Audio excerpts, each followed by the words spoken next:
Trujillo, en La Libertad. Y hemos llegado hasta aquí para hacer un programa sobre un tema del que no hemos hablado mucho. Para comenzar, lanzo esta pregunta. ¿Hubo sacrificios humanos en el Perú? La respuesta es sí. De hecho, muy cerca de aquí, de este famoso balneario de Huanchaco, con sus caballitos de totora y todo eso, se encontraron restos del mayor sacrificio humano de niños en el mundo. Y esto ocurrió en tiempo de los Chimú. ¿Me acompañan a conocer esta historia? Soy Norma Martínez y esto sucedió en el Perú.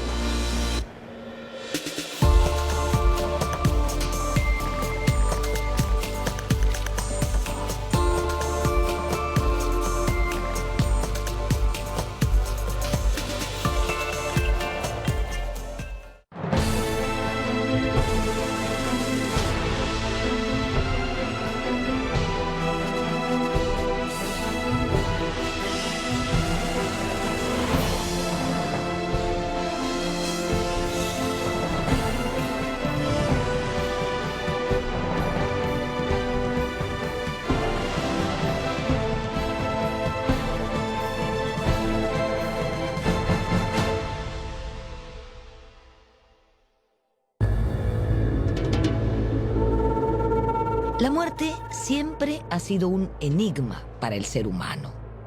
Desde muy antiguo, desde el hombre de Neandertal, se han encontrado evidencias de un culto a los muertos. Esto es algo extendido hasta nuestros días en todos los rincones del mundo. Pero así como se rindió culto a los muertos, también se realizaron sacrificios humanos. Se conoce de sacrificios humanos en el antiguo Medio Oriente, en Europa y en África.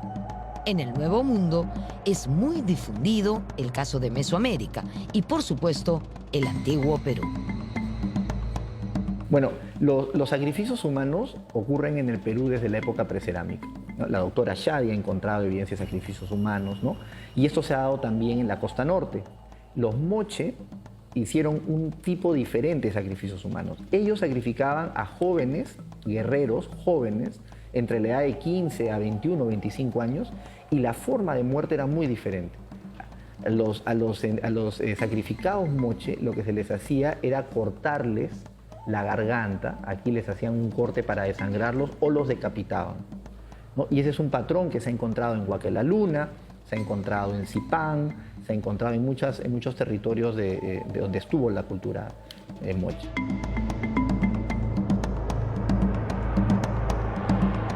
La cultura Chimú fue la que sucedió a la cultura moche y ambas se asentaron en el mismo lugar. Pero el evento de sacrificios humanos que vamos a ver en este programa fue algo sin precedentes. Son alrededor de 300 niños y 500 llamas sacrificados con el objeto de aplacar los efectos del fenómeno del niño.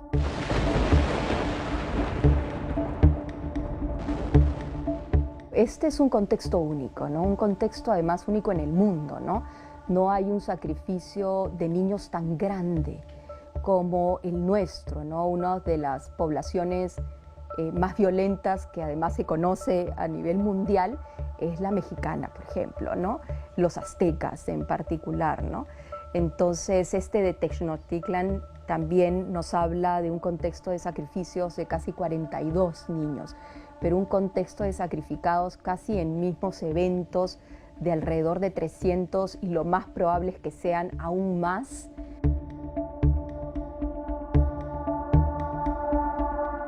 Tenemos niños y niñas, ¿no? Y además, en vez de decapitar o degollar, lo que se hizo fue cortar en la zona torácica para extraer el corazón.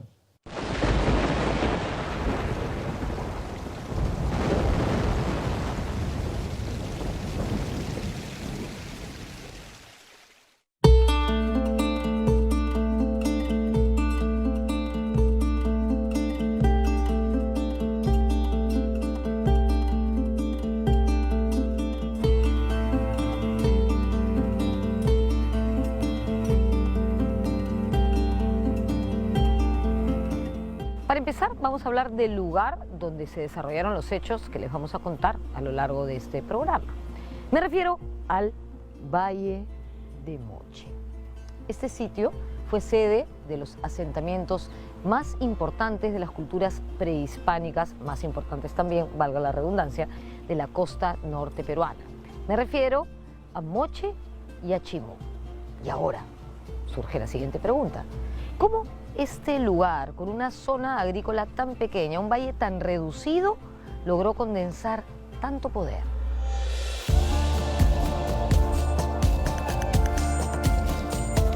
A pesar de ser uno de los valles más pequeños de la costa norte peruana, este valle condensó algunos de los centros políticos prehispánicos más importantes, desde la época Cupiznique, Caballo Muerto, Huaca de la Luna para el intermedio temprano y para los siglos posteriores, Chanchán con Chimú. La importancia de este valle radica en que es un pase natural hacia la sierra y hacia la selva, o sea, la montaña, y luego hacia la Amazonía, en línea prácticamente recta.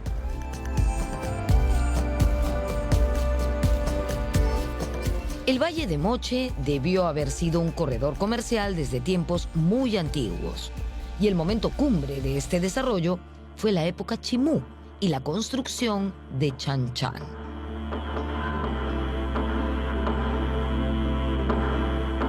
Justo detrás mío está el abra del Cerro Oreja, que está hacia el lado derecho, y los cerros Fajardo, que están hacia la mano izquierda. Y en ambos lugares es básicamente el cuello del valle, es donde empieza prácticamente la sierra, es el punto más occidental de los Andes en esta parte de la costa norte peruana. Y a partir de ese punto, donde además hay una serie de sitios arqueológicos, es donde, donde está la puerta de entrada hacia estas regiones que tienen una gran riqueza natural y comercial, como es la sierra y la selva.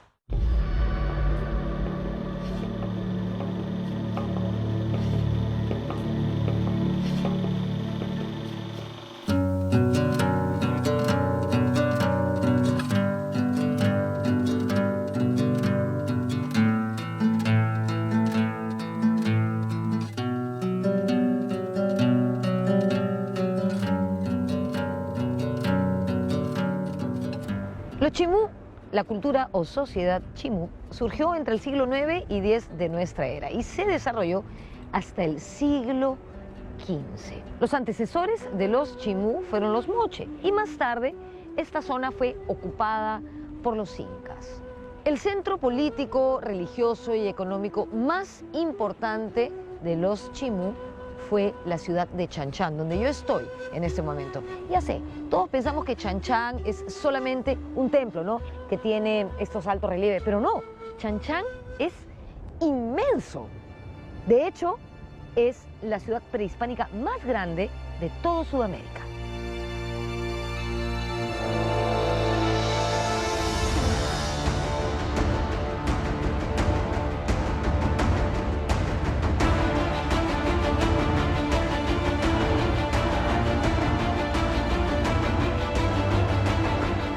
Para los siglos XIV y XV de nuestra era, habían dos grandes reinos en los Andes peruanos. En el norte estaban los Chimú y al sur estaban los incas.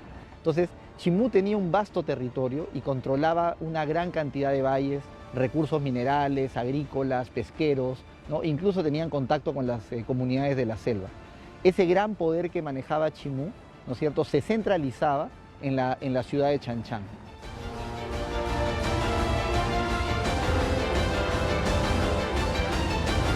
Chanchán fue una de las ciudades más espléndidas del antiguo Perú. Y en estos palacios de Chanchán, ¿no?, es muy interesante observar de que no solamente hay áreas administrativas o religiosas, sino que gran parte de estos palacios eran áreas de almacenamiento. Es decir, que todo el poder centralizado, ¿no es cierto?, y todos los recursos que venían de los diferentes sectores del imperio Chimú se centralizaban en Chanchán y puntualmente en el palacio del rey Chimú. Chanchán tiene que ser pensada como una ciudad cosmopolita, como lo que sería Nueva York hoy día, salvando las distancias, obviamente, ¿no? Una ciudad donde había gente de todas partes, de todos los valles del Perú, de la costa norte peruana. Y toda esta gente, esa interacción, ¿no es cierto?, esas costumbres, esas formas de comer, esos vestidos, esas formas de mostrarse, ¿no es cierto?, debió converger en este lugar cosmopolita, ¿no?, donde habían estos intercambios constantemente, ¿no?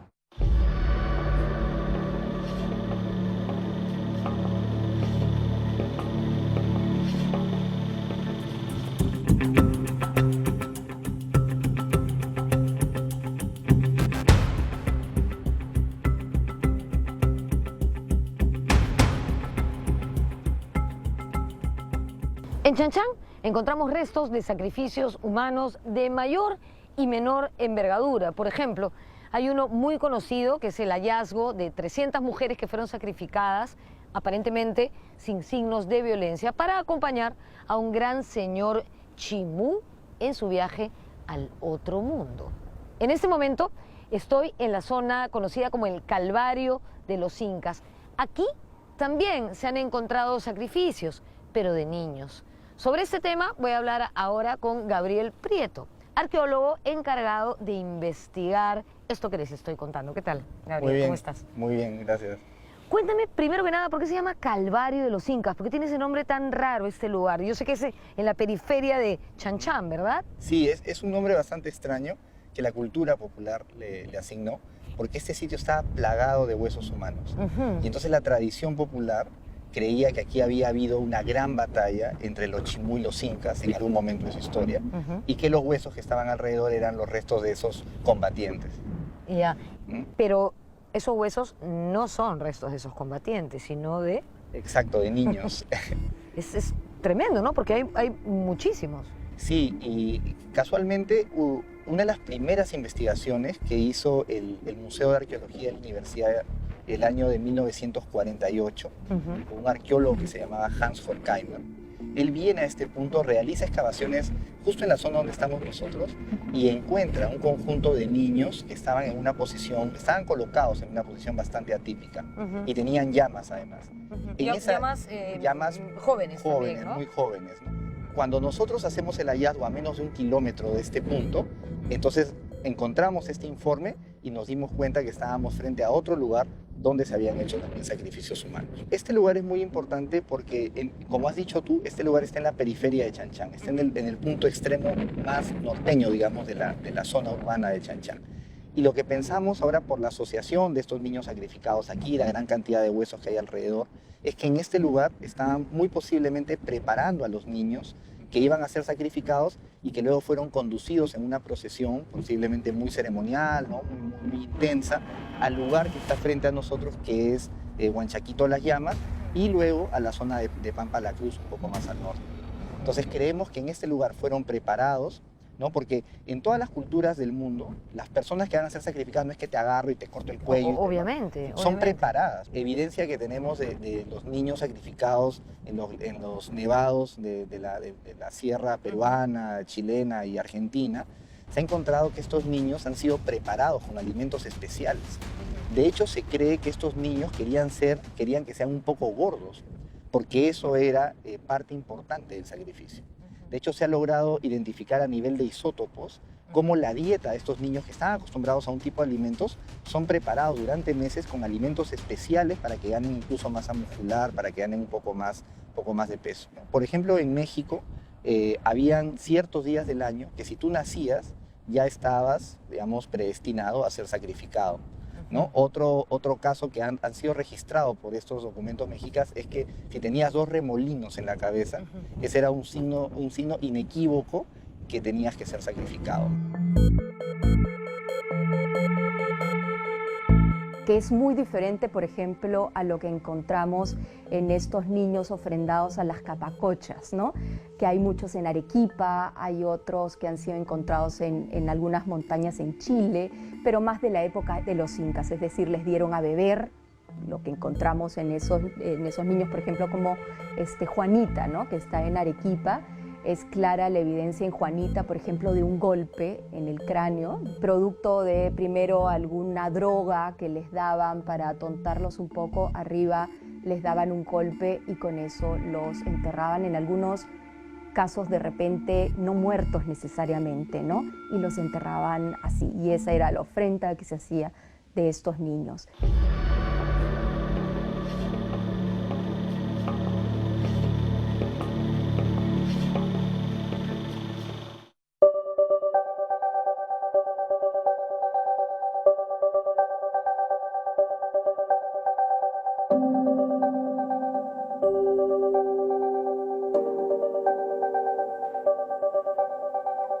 Estamos en el centro poblado Huanchaquito, distrito de Huanchaco, provincia de Trujillo, región La Libertad, en la margen derecha del Valle de Moche, a 350 metros de la orilla del mar y a un poco más de 1 kilómetro de Chanchán. Este sitio arqueológico se llama Gramalote A, más conocido como Huanchaquito Las Llamas.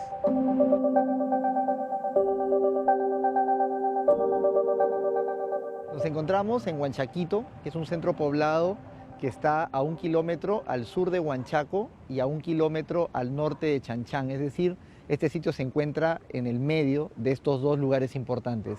Y fue exactamente aquí donde el año 2011 hicimos el primer descubrimiento de los niños sacrificados que sumaron al final un total de 140.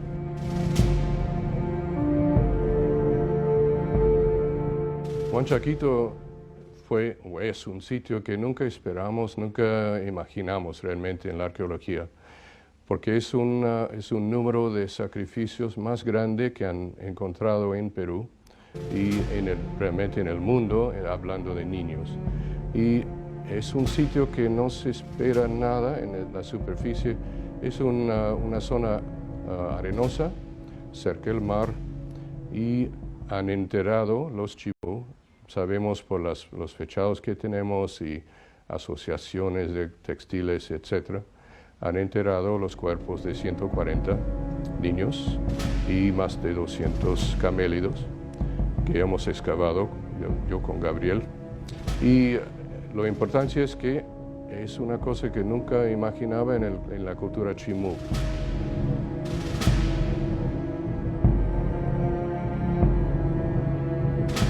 Volvemos con la reconstrucción de los hechos y el lugar exacto donde se produjeron los sacrificios humanos.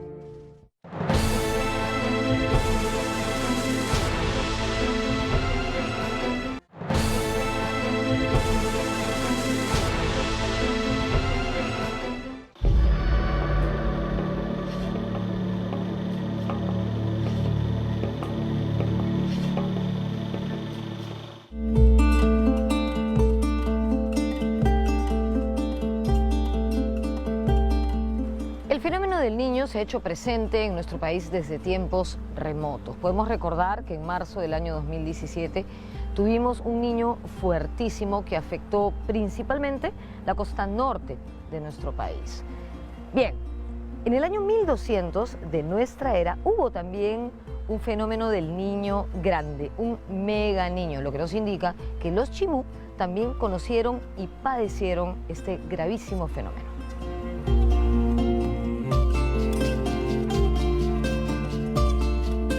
No todas las experiencias que vemos en el pasado de sociedades a las cuales experimentaron el fenómeno del niño fueron completamente exitosas, ¿no? O sea, a veces tratamos de pensar eso, ¿no? Creemos que siempre en el pasado la gente manejó mejor su medio ambiente, tuvo en cuenta más su naturaleza que ahora, pero también los afectó. Entonces lo que vemos ahora es lo que ha quedado después de, pero no estamos viendo, no tomamos en cuenta muchas veces, por ejemplo, sitios, poblados enteros que fueron arrasados por inundaciones o lluvias del Niño. Y una muestra de eso, por ejemplo, de experiencias negativas, también son los sacrificios humanos, ¿no? Que indican sociedades que están sufriendo, que están padeciendo de alguna manera y que toman medidas extremas para tratar, dentro de su ideología, dentro de sus creencias, de apaciguar estos fenómenos que les están haciendo daño.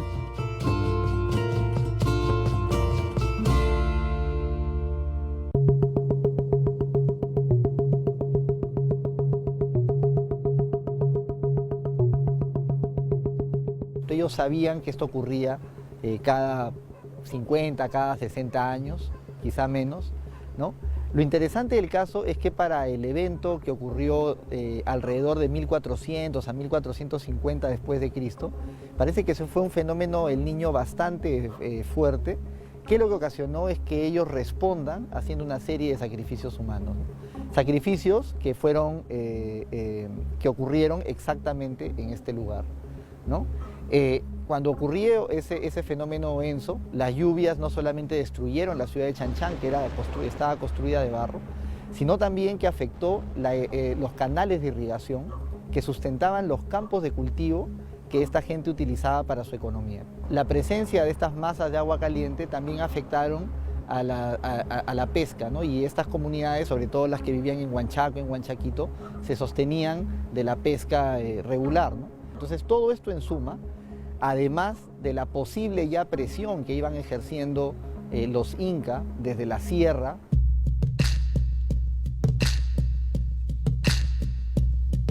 Como hemos dicho anteriormente, los chimú conocían perfectamente el fenómeno del Niño y sus efectos. La pregunta es, ¿por qué justamente en ese contexto decidieron realizar estos sacrificios que tuvieron lugar entre el año 1400 y 1450?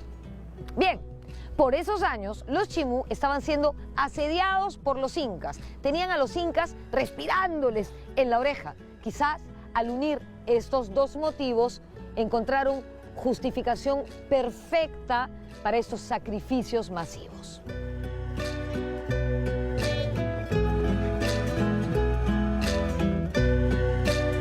Las élites gobernantes van a, de todas maneras, tratar de utilizar este tipo de fenómenos climáticos que traen inestabilidad para su aprovechamiento propio, ¿no? Para su ventaja política, para tomar ventaja, para ser más populares, ¿no? Para mostrarse más poderosos. Se piensa que los niños sacrificados provenían de diferentes regiones, probablemente de Lambayeque, Piura, Casma o Huarmey, muchos seguramente de Huamachuco. Y como vimos anteriormente, seguramente llegaron a Chan-Chan, donde fueron preparados para venir en procesión hasta Huanchaco. Y eso ocasionó que los chimú reaccionen haciendo este sacrificio masivo, ¿no?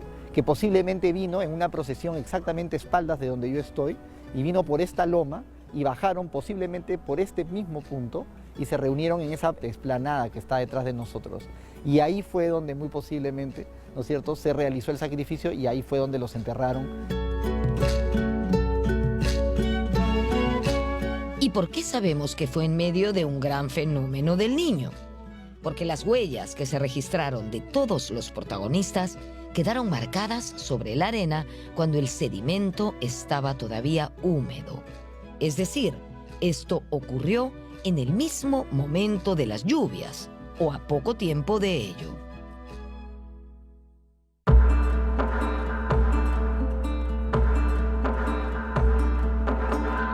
Encontramos una fina capa de barro que está sobre la duna de arena que está detrás mío. Esta capa de barro se genera cuando las lluvias comienzan a lavar los sedimentos en los que estamos parados, este mismo sedimento, y comienza, ¿no es cierto?, a derramarse hacia la parte baja y se acumuló. Lo interesante del caso es que hemos encontrado las huellas de las llamas, de los niños y de los adultos, ¿no?, que estuvieron en este lugar en el momento del sacrificio. Es tan espectacular la conservación que encontramos en este sitio que hemos logrado determinar la presencia de dos grupos. Un grupo que viene, digamos, en dirección frente a mí, viene de norte a sur, y otro grupo que vino de sur a norte, y los dos grupos se encuentran en ese sector, exactamente ahí al medio. Y en ese momento de encuentro, porque las huellas, la orientación de los pies, de las pezuñas de los camelios están en esa posición, de ambos lados, se encuentran al medio y ahí es donde comienza a realizarse el sacrificio propiamente dicho. El patrón utilizado en los sacrificios de los niños es el de un corte transversal en la caja torácica.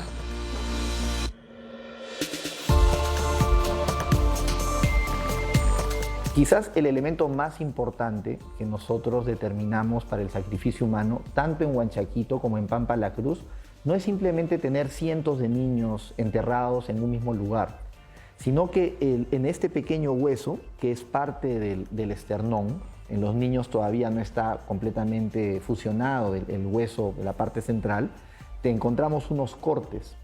Estos cortes se hicieron transversalmente y lo que ocasionó es que por un lado desangró al niño, porque por ahí pasa una arteria importante y entonces el simple hecho de hacer el corte ya está generando un desangramiento en el niño. Pero lo que nosotros pensamos, por el patrón que hemos encontrado en las costillas en estos niños, es que posiblemente cortaron este hueso para poder abrir la caja torácica.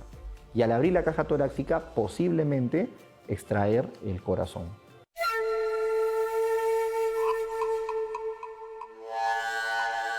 En algunos casos hemos encontrado como una especie de relleno, como si hubiesen hecho como una especie de almohadilla y rellenando el pecho, que también es interesante, ¿no? Pero al parecer todos habrían sido sacrificados, sacarles el corazón para de repente ofrendarlo en otras zonas. Entonces son todas esas huellas de corte las que encontramos. Posiblemente estos niños estuvieron de pie y fueron sostenidos, ¿no? Posiblemente por dos mujeres, porque aquí hemos encontrado los restos de 2 mujeres adultas que luego fueron sacrificadas también. Y esas mujeres posiblemente eran las encargadas de sostener a los niños de pie, y el sacrificador con el cuchillo, posiblemente haciendo que los niños miren hacia el mar, ¿no? Sea el pecho abierto con el cuchillo.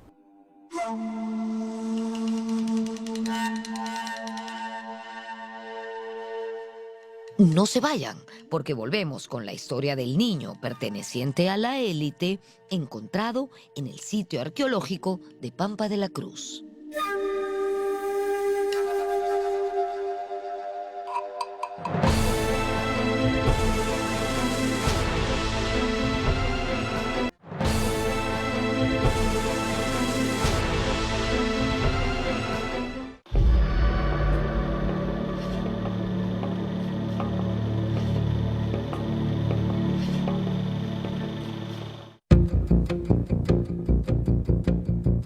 Junto a los niños sacrificados también se encontraron llamas, un bien muy preciado para la economía de la sociedad chimú. Tanto en Huanchaquito Las Llamas como en Pampa la Cruz hemos encontrado en suma casi 500 llamas, ¿no?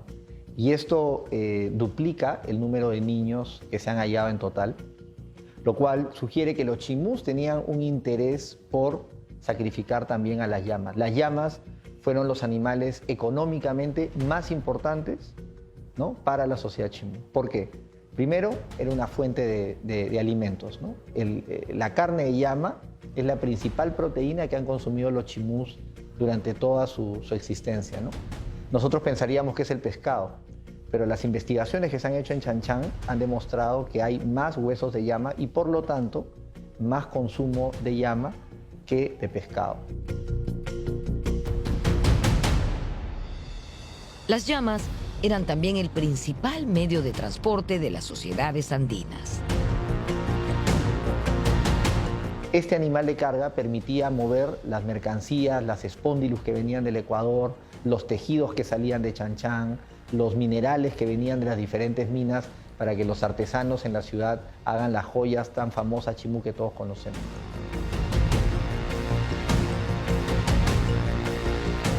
La inmensa mayoría de llamas sacrificadas eran jóvenes, entre 6 y 9 meses. Ninguna superaba el año de edad. Todas estas llamas han muerto con un corte en el esternón, ¿no? En este caso la esternebra, así se llama, ¿no? La esternebra, un corte que simula algo muy parecido a lo que hasta el día de hoy ocurre en varias comunidades de la sierra peruana, que se llama la chilla. Y la chilla es una fiesta donde sacrifican a una llama grande, ¿no?, una llama adulta, y lo que hacen es hacerle un corte en el abdomen para extraer el corazón. Y ese corazón palpitante es quemado en un plato, en una pequeña hoguera, y se hace un oráculo para saber si es que va a haber un buen año de cosechas, un buen año de reproducción de las llamas, etcétera, etcétera.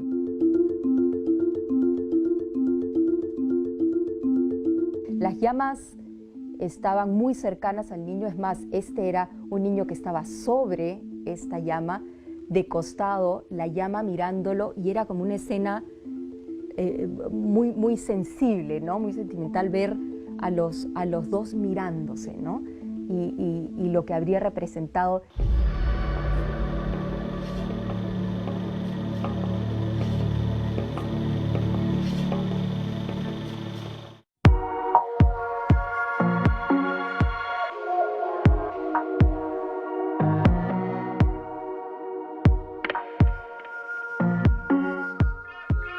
Estamos en la zona denominada Pampa de la Cruz, a 1 kilómetro más o menos de Huanchaquito. Aquí aparecieron restos de 122 niños, pero corresponden a 4 eventos diferentes, no a uno solo, como en Huanchaquito. El primero de estos eventos se ubica entre los años 1230 y 1290. Aparecieron restos de niños de élite y de niños de pueblo. El segundo evento se ubica en el año 1350. Aparecen restos de niños y de llamas. Les cuento que solamente se ha excavado el 20% de esta zona. Imagínense lo que queda por excavar. Quizás aparezca algún hallazgo que cambie por completo la historia como la conocemos hasta ahora. Estamos escuchando una música de fondo y es porque aquí la gente al parecer empieza a escuchar música muy temprano, pero esto también nos indica que esta huaca, esta zona, se encuentra en el corazón de un centro poblado y eso ocurre en muchos lugares del Perú y en distintas huacas que se ven cercadas por el desarrollo urbano. El tercero se sitúa entre los años 1400 y 1450. Aparecieron solamente restos de llamas. Y el cuarto de estos eventos se ubica entre los años 1450 y 1500, en plena época Chimú Inca. Se encuentran restos de niños y de llamas.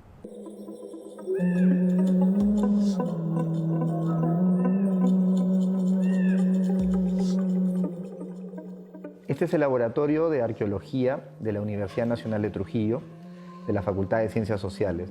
Estos son parte de algunos de los cráneos de los niños que encontramos en el sitio de Pampa la Cruz. Estos niños que tengo a mi lado son más o menos niños que tienen una antigüedad de unos 700 años. Pampa la Cruz es un sitio bastante complejo. Es un sitio que por 1000 años fue una aldea. Vivieron muchos pescadores de Huanchaco en esa zona. Y luego fue abandonada. Y más o menos hacia el año 1200 después de Cristo llegaron los Chimú y comenzaron a realizar una serie de sacrificios humanos.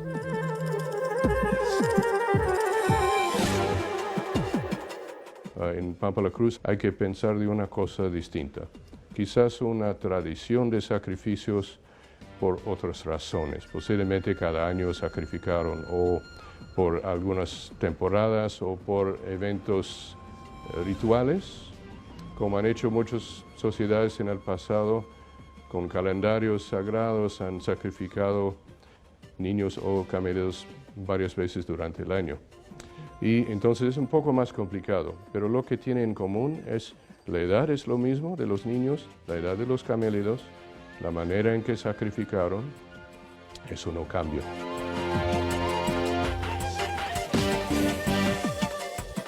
Nosotros hemos podido determinar que los niños que tenían el cráneo, por ejemplo, alargado, este es uno de ellos, ustedes pueden ver claramente que tiene un cráneo alargado.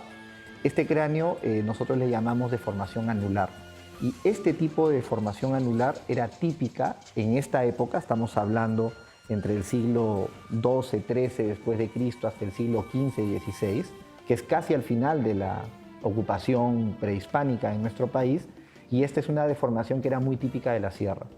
Entonces, esto nos permite sustentar que varios de los niños, no todos, pero varios de los niños que fueron sacrificados en Pampa la Cruz, fueron y vinieron de la sierra.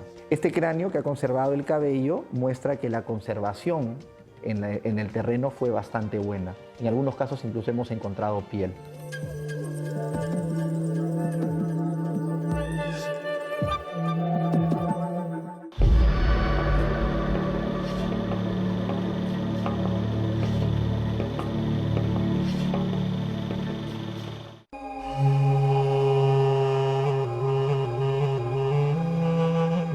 Dentro de los cuerpos encontrados, resalta el de un adolescente de aproximadamente 16 años. Lo curioso de él es que fue enterrado con un conjunto de textiles muy finos. Todos los niños que hemos encontrado en Huanchaquito, Las Llamas y en Pampa la Cruz tenían una posición flexionada lateral, como si estuvieran echados en la playa o recostados sobre un lado, en una posición que no es típica del patrón funerario Chimú. Cuando digo patrón funerario me refiero a la forma en la que se enterraron. nosotros actualmente nos enterramos extendidos en un cajón, los chimús se enterraban sentados. ¿Ya? Y eso no hemos encontrado en el patrón funerario. Pero este niño en particular, junto con otro grupo, sí estaban enterrados en una posición sentada, mirando al norte, que es como el referente de la sociedad chimú, ¿no? Como en la época medieval, incluso en la época de la colonia, toda la gente, todos los cristianos se enterraban mirando a Tierra Santa, porque es el lugar donde Cristo iba a venir, ¿no?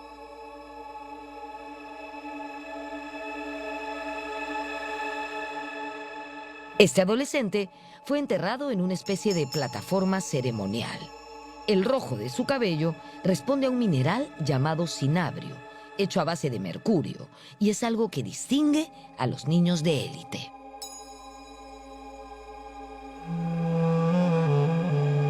Este mineral, que es el mercurio, solamente existe en el Perú en una mina, que es la mina de Santa Bárbara en Huancavelica. Entonces, eso demuestra la capacidad que tenían los chimú para poder comerciar o conseguir este mineral, que venía aproximadamente a 1000 kilómetros al sur de este territorio, ¿no? Este mineral, que es el mercurio, solamente existe en el Perú en una mina, que es la mina de Santa Bárbara en Huancavelica. Entonces, eso demuestra la capacidad que tenían los chimú para poder comerciar o conseguir este mineral, que venía aproximadamente a 1000 kilómetros al sur de este territorio, ¿no?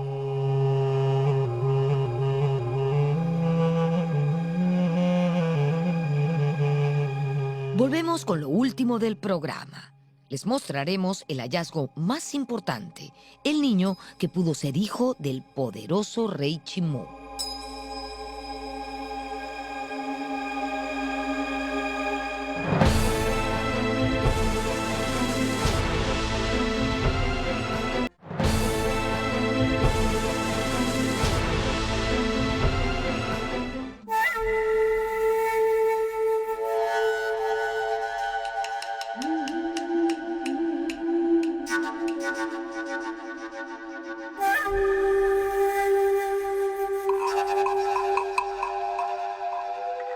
Uno de los hallazgos más espectaculares que se han realizado en el sitio arqueológico de Pampa de la Cruz es el de un niño que, por sus características, tal vez pudo ser el hijo del monarca Chimú. Porque este niño está ubicado en la parte más alta del sitio y en un punto central. Y lo más interesante es que este niño fue enterrado con una camisa hecha de plumas de color azul, posiblemente de guacamayo, con plumas rojas y amarillas, y sobre su cráneo encontramos un tocado de plumas, ¿no? Que es bastante único y que no lo hemos encontrado con otro de los niños asociados.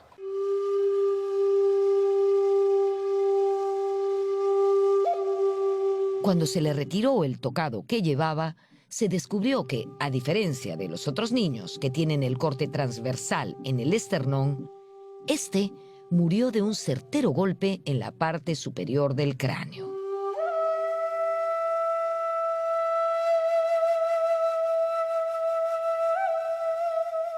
Todos estos elementos nos sugieren que fue un niño de la élite y quizá fue el hijo o del monarca Chimú o de un personaje muy importante de la élite Chimú que ofrendó a su hijo para este evento sacrificial.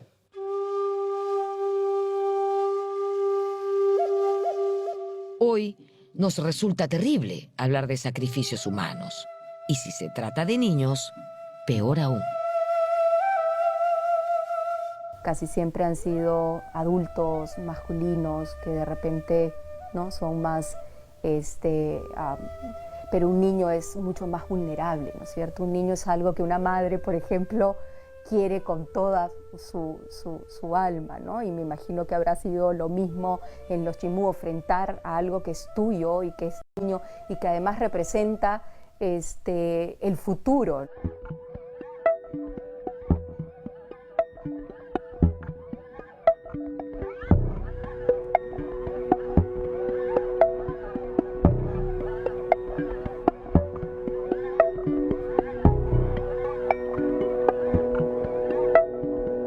Existe la idea de que nuestros antepasados estuvieron siempre muy bien alimentados y que los problemas alimenticios son contemporáneos. Pero esto no es nada más que un mito.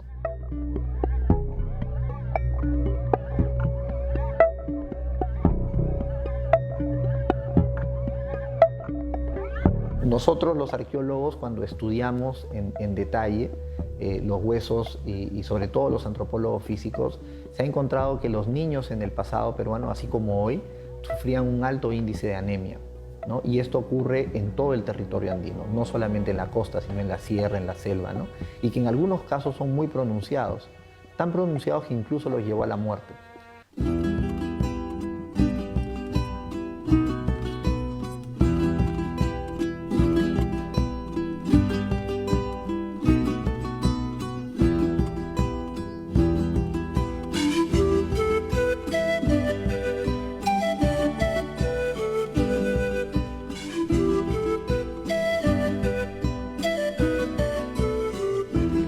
En el estudio de las sociedades antiguas se asocia, con toda lógica, por supuesto, su iconografía con sus costumbres, sus creencias, sus formas de ver la vida y sus rituales. Por ejemplo, cuando pensamos en los moche, inferimos que ellos fueron sanguinarios por sus representaciones iconográficas. ¿Qué quiero decir con esto? Pensemos en el dios Ayapaec, que era el degollador y está representado pues como un ser muy violento. También hay representaciones de sacrificios humanos, de, yo qué sé, escenas sangrientas. Sin embargo, no se han encontrado muchos hallazgos de sacrificios que afirmen que los moche fueron así. Vamos a pasar ahora al caso de Chimú. Chimú tiene una iconografía más amable, ¿no? Por ejemplo, aquí podemos ver las ardillitas, también tiene aves, las olitas del mar, y sin embargo se han hallado sacrificios humanos hechos por los Chimú, cuantiosos además, en Huanchaquito, en Pampa de la Cruz y aquí, en Chanchán. De todo esto que inferimos que a veces las apariencias engañan, o quizás tiene relevancia ese dicho que dice: cuídate de las aguas mansas, que de las bravas te cuido yo, como decía mi mamá.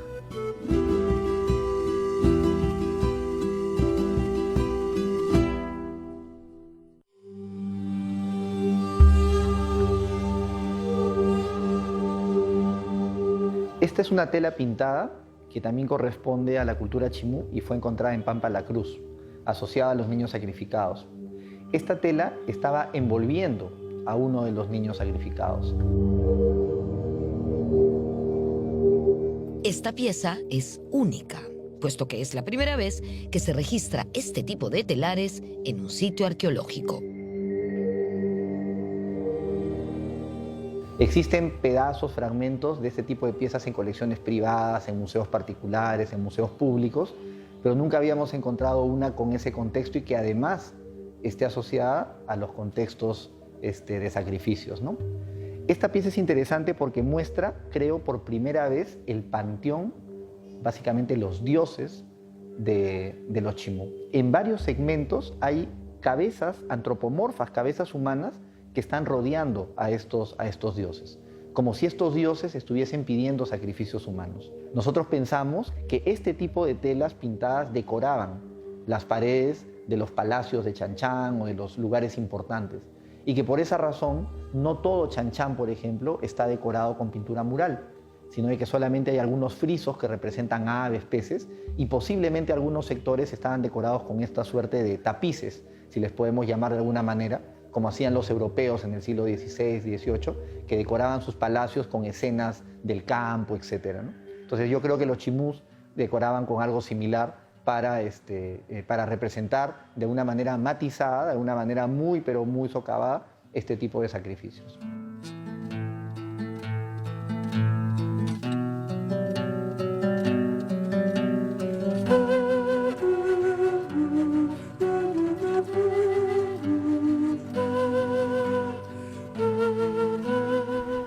Pensar en sacrificios humanos y especialmente en algunos que involucran niños en pleno siglo XXI nos parece aterrador, ¿no? Como producto de una civilización bárbara.